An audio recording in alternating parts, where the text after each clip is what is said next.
sneaky fuckers is actually not a term that I came up with to be profane. It's actually a zoological term that captures in nature the idea of kleptogamy, where you're trying to steal mating opportunities. So for example, let's say you have a type of fish where there are two phenotypes of a male, There's the dominant, physically imposing male, and then there's a whole bunch of other males that actually pretend to be females so that they can sneak by the dominant males and then have a surreptitious coupling opportunity with the females. And that became known as the sneaky fucker mating strategy. And so in the parasitic mind, I argue that male social justice warriors are instantiating a form of sneaky fucker strategy, right? Look, I'm very sensitive. I hug trees.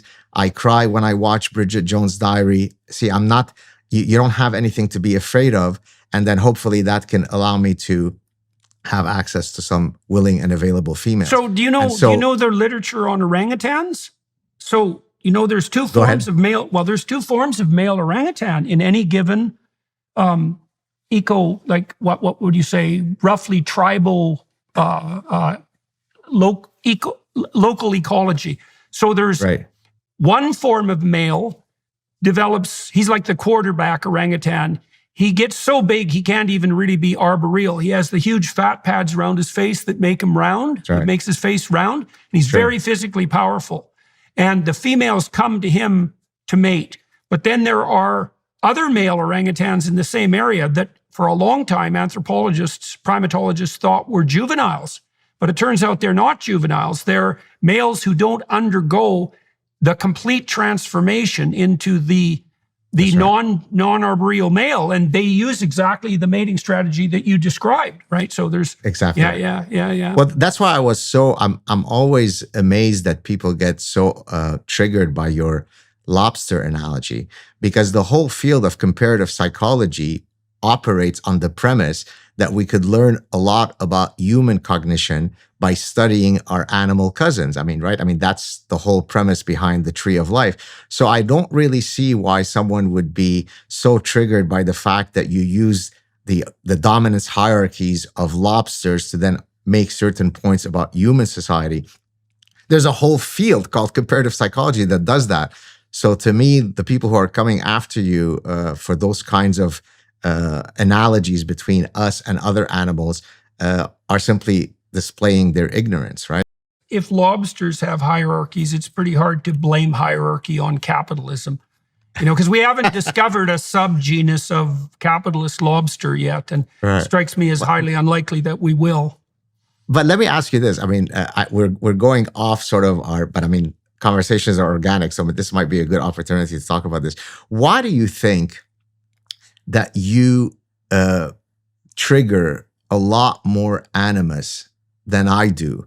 Because one could argue that I actually, on any given Tuesday morning, will tweet as many, if not more, things that are quite, quote, controversial. And yet somehow now, obviously your platform is larger than mine, but even if we correct for that, even if we do it per capita, there seems to be something. And by the way, I've been asked that many times when I appear on shows, because people know that we're friends and they'll ask me, how come you don't get... So let me turn it to you, since we're now chatting. Do you have a theory as to why you are such a polarizing figure? Whereas, one can argue I take positions, I'll criticize Islam a lot more forcefully than you do. And yet somehow I don't trigger as much animus. What do you think is the... Maybe I annoyed people on more fronts simultaneously than you did. Partly, so what happened? This is a possible explanation. When things first blew up around me in 2016, I already had 200 hours of lectures on YouTube. And so, I was pilloried as a right-wing demon, essentially, by the sorts of people that we're discussing who like to do that sort of thing to hide their own character, let's say. And then people looked me up online and went to my YouTube channel and then found, this extra hundreds of hours of content, which demonstrated rather incontrovertibly that I wasn't the sort of person that I was being accused of being, but also touched on all sorts of other topics that people might not have expected, like in the religious and mythological domain, the psychoanalytic domain. And so I think the fact that I had that storehouse of lectures already stored up when the trouble emerged expanded out my reach in a very dramatic manner. And that's probably, as the first occupier of that position in some ways, because I was an early adopter of YouTube. I know you were too, but, I think I got there a little faster than you did and a little broader. And so I think that's probably a fair bit of it, I wonder also like in my latest book now, which I guess we'll talk about in a second, I also engage in prescriptive remedies. Here are some steps by which you can increase your happiness. But historically, I've been much more of a descriptive psychologist, right? I describe how things are. Now, in your case, by virtue of you also having been a clinician, by definition, you engage in the ecosystem of prescriptions a lot more. And that, I think, triggers people's ire because you're telling them how to behave. And by doing that, you're obviously going to alienate people. Whereas I come along and I say, here are the evolutionary reasons why there are differences between men and women. And I stop there. Whereas by you taking the prescriptive jump, that probably augments the amount of animus that you receive. What do you think of that? Yeah. I think that's a reasonable proposition as well. I also think that we could develop that line of hypothesis a little further too. I think that many of the people who have an animus against me, and almost all those people are anonymous online trolls, by the way, because I never encounter that, or virtually never in my actual life. Quite the contrary. I think they're very, very irritated that my simple-minded prescriptions, like take some responsibility for yourself and don't play the victim because it's not good for you or for anyone else. I think they're very, very annoyed that, first of all, I'm calling them out on their hypothetically empathic virtue signaling attempts to escape from all possible responsibility, which is exactly what they're doing.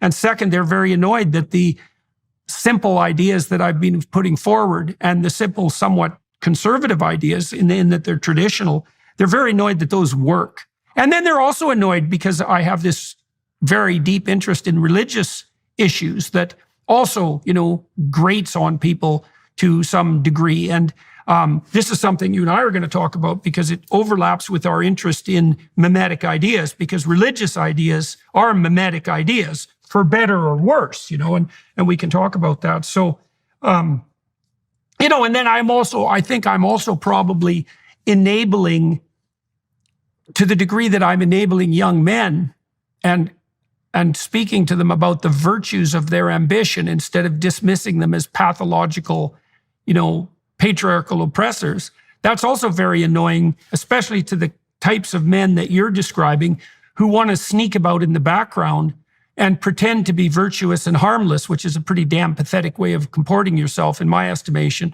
Like, I've watched those kind of men operate in the protests against me, and so I can be surrounded by a mob of pretty decent screaming harpies. And, they're annoying as can possibly be imagined.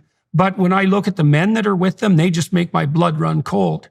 Like, and that's with my clinical eye, those are not good people. They're hanging around those women who are doing the harpy thing. And they're there as exactly the kind of parasitical predator that you're describing. And I can see that. And they're not the sort of person that you would want anyone you cared for to have any association with whatsoever. Plus, because they have to be sneaky fuckers in your terminology, they're bitter and resentful, and they're very likely to want to tear down anything that approximates true accomplishment, because all those who have true accomplishment are their genuine competitors. And that's partly why I think the radical left-wing authoritarians go after merit so assiduously, is that, they operate on a completely non-meritorious basis, and it's in their best interest to present merit itself as a falsehood to take out their sexual competitors.